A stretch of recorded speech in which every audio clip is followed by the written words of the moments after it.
अस्सलाम वालेकुम दोस्तों, कैसे हैं आप सब लोग। उम्मीद है आप सब खैरियत से होंगे। आज हम एक इनकम टैक्स का बहुत इम्पोर्टेंट डिस्कशन करेंगे। वो है सेक्शन 147 जो कि आता है क्वार्टरली एडवांस टैक्स। अच्छा, सबसे पहली बात ये है कि ये सेक्शन बनाने का मकसद क्या रहा था। जिस तरह सेल्स टैक्स का कानून, जो सेल्स टैक्स का जो एक्ट है वो एडवांस के बेसिस पे चलता है, तो इनकम टैक्स का भी कानून जो है ना वो थोड़ा सा एडवांस पे ही चल रहा होता है। अगर आप नोट करें तो इस सेक्शन का ऑब्जेक्टिव ये होता है कि आपकी जिस टैक्स ईयर की आपको लायबिलिटी बनानी है, कंपनी की केस में दिसंबर 31 लास्ट डेट है। फॉर एग्जांपल मैं 2024 या 2025 कंसिडर करता हूँ। तो आपको क्या लगता है कि डिपार्टमेंट वाले आप लोग का इंतजार करेंगे 31 दिसंबर का? चले, ये तो कंपनी की केस में।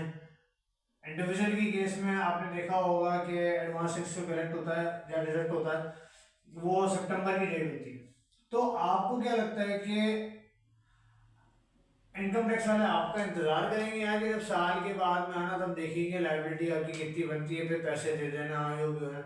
नहीं, ऐसा नहीं है।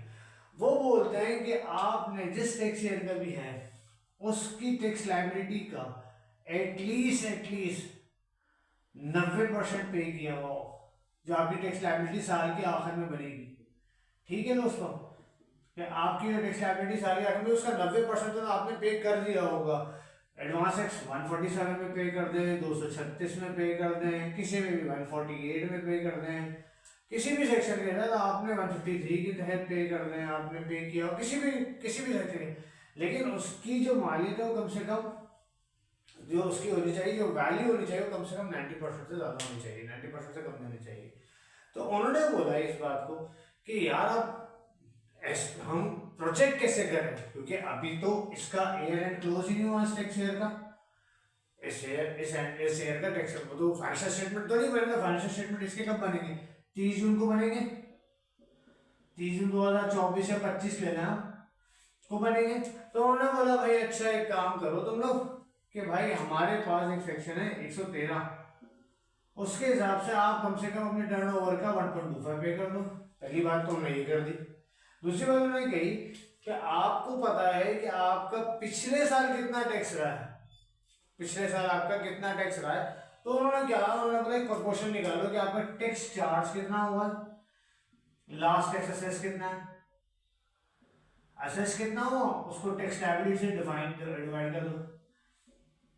सही है। अब मुझे एक बात बताएं दोस्तों, इस फॉर्मूले से अगर कोई कंपनी पिछले साल में टैक्सेबल प्रॉफिट में रही 29% पे और उसका हायर रहा, चलो 29% पे रही, हिसाब ले रहा हूं, या तो 29% पे रही होगी, या 1.7% पे रही होगी, या वो 17% पे रही होगी। ये एसीटी है, ये मिनिमम टैक्स है, और ये नॉर्मल टैक्स है। तो उन्होंने बोला उसका कम से कम तो आपने पे किया हो, उस प्रॉफिट के असेस करते हुए इस टर्नओवर पे आप जो आपका क्वार्टर का टर्नओवर है वो तो पता होगा ना आपको कि आपने क्वार्टर में कितना कमाया, कितनी सेल की है आपने, आपकी क्वार्टर की सेल किया। उन्होंने उस पर और मजा दिया। उन्होंने बोला कि फॉर एग्जाम्पल आपको टर्नओवर नहीं पता, तो जो भी टर्नओवर है आपका उसका 120% ले लें पिछले साल का। पिछले साल का आपको, अगर आपको इस क्वार्टर का नहीं पता कोई बात नहीं, हम आपको और फंसाते हैं। हम आपको बोलते हैं कि एक काम करें, ये सॉरी ये टैक्सेबल प्रॉफिट है, ये taxable income, last taxable income इसी साल की। तो उन्होंने बोला यार अच्छा एक काम करो, इस रेट पे निकालोगे तो 29% तो बनेगा ना। अच्छा 29% आपका नहीं था तो कम से कम 1.25% तो ले लेंगे वो। तो इसका मतलब ये है कि वो भी एडवांस टैक्स जो हो रहा है वो भी एडवांस में ले रहे हैं आपसे। 90% तो ले लिया ना आपने, एडवांस टैक्स आपसे ले लेंगे ना। तो उन्होंने बोला अच्छा सर टर्नओवर भी नहीं पता, एक काम करो मुझे इस टर्नओवर का नहीं पता, 120% ले लो आपको, आप पिछले साल का टर्नओवर 120% भी ज्यादा ले लो। तो ये तो हो गई इनकी कहानी।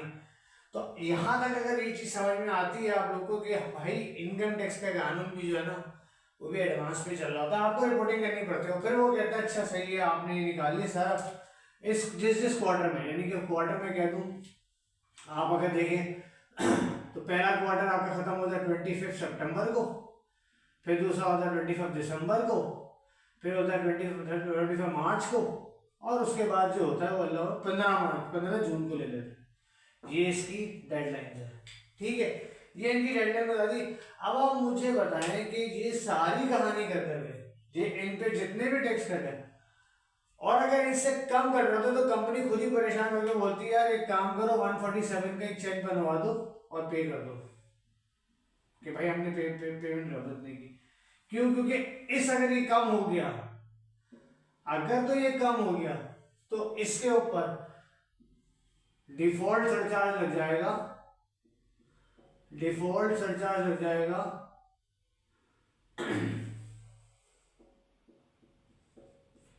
डिफॉल्ट सरचार्ज आएगा 12% का एनुअली, और वो आपको नंबर ऑफ डेज पे कैलकुलेट करके निकालना पड़ता है, ठीक है ना। तो ये सारी कहानी उन्होंने की किसके लिए? जितने भी एनटीआर के लिए। अच्छा, मैंने एप्लीकेबिलिटी लिखी तो इसमें सैलरी वाले नहीं आएंगे। अब पूछे भाई सैलरी वाले क्यों नहीं आएंगे? ओ भाई सैलरी वाला को टर्नओवर होता ही नहीं है, जितनी सैलरी बेचारे गरीब कमाते हैं उसका पूरा एडवांस सेक्शन 149 में ले लेते हैं, तो ये तो खत्म ही हो गया, बिल्कुल फारिग हो गया।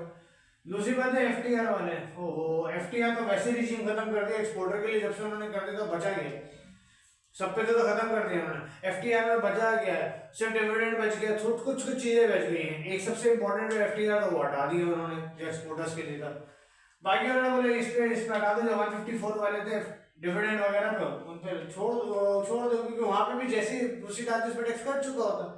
जब इन पे इनको हटा दिया, ये दो बंदे नहीं आते, तो इसका मतलब तो ये हो गया कि सारे टैक्स वालों को इन्होंने इस ब्रैकेट में ले आए कि एडवांस टैक्स आपको पे करना होता है। आपके अगर इन सेक्शंस में टैक्स नहीं कटा हो, 236, 148, 153 और भी बहुत सारे व्हीकल के, इलेक्ट्रिसिटी के, सब चीजों के उन्होंने बोला अच्छा मैं मिनिमम टैक्स वालों को जो है एक्सपोर्टर्स का मैंने पिछली वीडियो में बताया, उन्होंने बोला अच्छा 2% 1% ले लो और एक 1% और ले लो, ये 154 में ले लो और ये 147 में ले लो।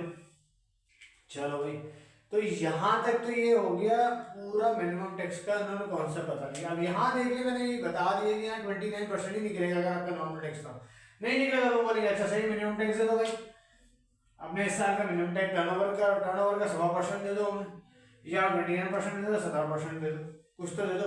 और अगर कोई सर्विस इंडस्ट्री है, भाई चलो भाई सर्विस इंडस्ट्री हमेशा मिनिमम टैक्स रिजीम में ही आती है ना, मिनिमम टैक्स रिजीम में ही आती है, तो उसका जो टैक्स करता है 153 सेक्शन में करता है, जो मिनिमम टैक्स में आ जाता है।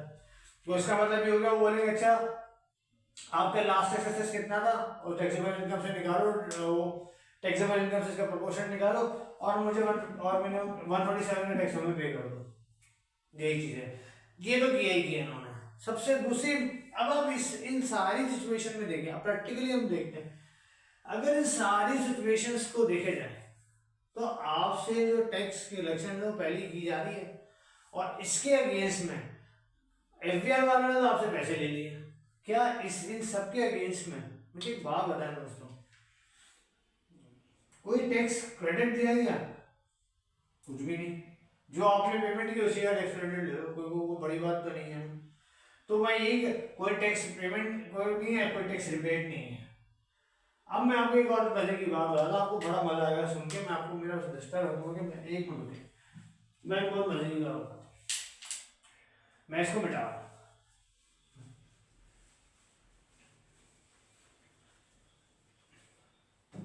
मिसाल लेते हैं, ये टैक्स ईयर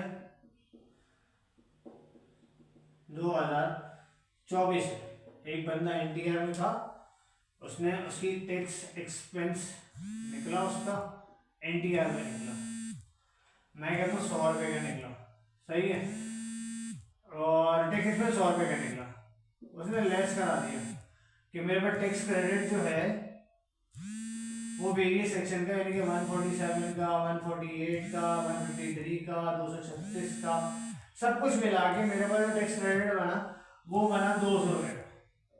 आपने ज़्यादा पे कर दिया भाई, आपने ज़्यादा पे कर दिया। आपके पास रिफंड कितने का निकला? 100 का रिफंड निकला आपके पास, 100 का रिफंड निकला आपके पास, ठीक है। अब आप क्या बोलोगे डिपार्टमेंट को, यार 2024 में आपने मुझसे एडवांस से सारा ले लिया, इतना सारा 147 में भी निकलवा लिया, 148 में भी ले लिया, सब पे ले लिया, मुझे 100 रुपये वापस तो कर दो ताकि मैं अपनी बुक्स क्लोज कर दूँ। तो आप डिपार्टमेंट के पास जाते हैं तो क्या आपको ये रिफंड मिल जाता है? नहीं मिलता। वो क्या कहते हैं जवान, वो क्या कहते हैं, अच्छे बंदे भी जो होते हैं वो बोलते हैं यार इस 100 रुपए का ना 147 का एडजस्टमेंट नोट ले लो यार, हमसे एडजस्टमेंट नोट ले लो। अगर टैक्स 2024 का तो वो कहेंगे टैक्स 2025 का मुझसे मुझसे इसका मुझे एडजस्टमेंट नोट दो। मिसाल लेते हैं 2025 में भी आपकी रिफंड सिचुएशन है, अगर 2025 में भी आपकी रिफंड सिचुएशन है तो वो फिर बोलेंगे अच्छा एडजस्टमेंट नोट ले लो 147 का 2026 के लिए। तो इट्स की मूविंग ऑन, ये रोलिंग चल रही है। इसका मतलब ये होगा कि आपकी पॉकेट से तो उन्होंने पैसे निकाल लिए, आपकी पॉकेट से तो पैसे निकाल लिए, किसी कंपनी की पॉकेट से तो पैसे निकाल लिए, लेकिन क्या उन्होंने अपनी पॉकेट से आपको कुछ दिया? The answer is no. तो जब आपको रिफंड नहीं मिलेगा, एडजस्टमेंट नोट चलता रहेगा, तो आपको फायदा क्या हुआ? आपको आपका आरओआई क्या गया? यहाँ पे जब आपने 147 की पेमेंट की होगी तो किसी से बैंक से लोन ली होगी तो फाइनेंस कॉस्ट भी आ जाएगी, फाइनेंस कॉस्ट भी पे की होगी आपने, कोई ना कोई पे की होगी ना। लाजमी सी बात है, अगर आपने किसी बैंक से लोन लेके दे दिया, लाजमी सी बात है वो 1 लाख रुपए 2 लाख रुपए 3 लाख रुपए थोड़ी मांगेंगे, वो आपसे बोलेंगे कम से कम मुझे 20 मिलियन दे दो, 30 मिलियन दे दो, depend on the condition, 60 million दे दो। तो लाजमी सी बात है 60 मिलियन पे अगर आप या 20 मिलियन 30 मिलियन पे अगर आप कुछ लेंगे तो आप खुद सोचें ना कि आपके पास फाइनेंस कॉस्ट कितनी पड़ जाएगी। तो कंपनी को इससे नुकसान ही हो रहा होता है उनको। जब आप खुद एडवांस से जितना पे कर रहे हो तो थोड़ा बहुत ये रेशियो कर, ये 90% वाली जो चीज है ना ये बहुत खतरनाक है। ये 90% नहीं होना चाहिए, ये कम से कम 70% तो पे करते। 70% भी बहुत है यार, ये तो 90% का मतलब तो हो गया कि पिछले साल की लायबिलिटी अभी सारी की सारी पे कर दो, मुझे एडवांस में सब कुछ दे दो पैसा। तो ये इस पूरी क्वार्टरली एडवांस टैक्स का समाप्त था। और बहुत सारी ये इनके यहाँ क्यूरीज आती है जैसे। अच्छा एक और मजे की चीज मैं आपको बताना चाहता हूँ, मजे की चीज आप सुनिएगा, बहुत मजे की चीज आप सुनिएगा। एफबीआई वालों पे हंसी भी आती है। और उन्होंने बोला है कि quarterly advance tax section 4C का भी दो भाई। मुझे एक बात बताएं, 4C का मैं किस तरीके से इसको पे कर सकता हूँ, जबकि उसकी इनकम डिटरमाइन करने के लिए उसकी इनकम मुझे डिटरमाइन करनी है। कैसे डिटरमाइन करूँ, कोई चीज बताई नहीं है। इस इनकम को जो ये कहते हैं 5 सोर्स ऑफ, जो उन dividend, capital gain, profit on debt सबको ले लिया तो 5 सोर्स ऑफ इनकम ही हो गई ना। तो मैं कोई बेसिस है उसकी कोई बेसिस ही नहीं। मैंने तो लास्ट टैक्स ईयर्स में पे ही नहीं किया क्योंकि इस्लामाबाद हाई कोर्ट में केस चल रहा। तो मैं इसकी एप्लीकेबिलिटी कैसे पूरी करूँ, कोई मैकेनिज्म ही तो बता दो कि मैं इसको कैसे करूँ। तो ये 4C का अलग वो डाला हुआ है। अब मुझे बात बताएं 4C को मैं क्वार्टरली एडवांस टैक्स में कैसे एडजस्ट करूँ, कैसे करूँ, मुझे पता ही नहीं। क्या मैं सारी अपनी इनकम निकालूं बैठ के और वो एस्टिमेटेड हो, वो कम ज्यादा हो जाए, फिर वो बोलेंगे 90% से कम आपने पे किया है उसमें भी। तो थिंग इज दैट कि अगर आप कोई चीज इंप्लीमेंट कर रहे हो और हमने ज्यादा पे कर दी है तो काइंडली उसको रिवर्ट बैक तो कर दो, ताकि मैं तो उसको पैसे तो दे सकूं जिससे मैंने पैसे लिए बैंक वाले से। मैं उसको बोलूंगा फाइनेंस कॉस्ट मेरे पर फाइनेंस कॉस्ट तो लगनी शुरू हो जाएगी ना, क्या वो रुक जाएगी क्या फाइनेंस कॉस्ट? नहीं रुकेगी ना। तो ये सारा सिनेरियो है इस क्वार्टरली एडवांस टैक्स के मैकेनिज्म में। आई होप कि काफ़ी सारी बातें क्लियर हुई होंगी कि इस एडवांस टैक्स को किस तरीके से कैटर किया जाए। और मैं कुछ फॉर्मूलाज लिख देता हूँ जिसमें प्रैक्टिकल डिस्कशन तो हुई थी हमारी। A मल्टीप्लाई बाय B, ये आपका टर्नओवर है फॉर द क्वार्टर, ये आपका एडवांस टैक्स पेड है for the quarter. A is equal to latest tax assess और B है आपका लेटेस्ट टैक्सेबल इनकम। तो आई होप कि ये सारी चीज़ आपको क्लियर हुई होंगी अच्छी से। अगर आपको इसमें अभी भी क्लियर नहीं होती तो आप मुझसे पूछ सकते हैं कि, और यार प्रैक्टिकल होकर सोचना कि किस तरीके से, क्योंकि आप किसी कंपनी में इस चीज़ की टैक्स की प्लानिंग करोगे, टैक्स की सेविंग करोगे ना, तो आपको थोड़ा सा सोचना पड़ेगा। क्योंकि टैक्स सेविंग जरूर जाता है बंदा, क्योंकि बोलता है यार कोशिश करेंगे टैक्स नहीं पे किया जाए, कम पे किया जाए।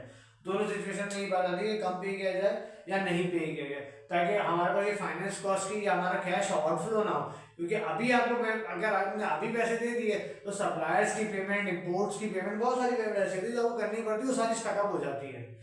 तो आपको टैक्स प्लानिंग इस पॉइंट ऑफ व्यू से करनी पड़ती है इन सब चीज़ों के लिए, एडवांस टैक्स के लिए, कि आपका एडवांस टैक्स कितना घटा हुआ है, ये बहुत रेगुलरली मॉनिटर किया करें।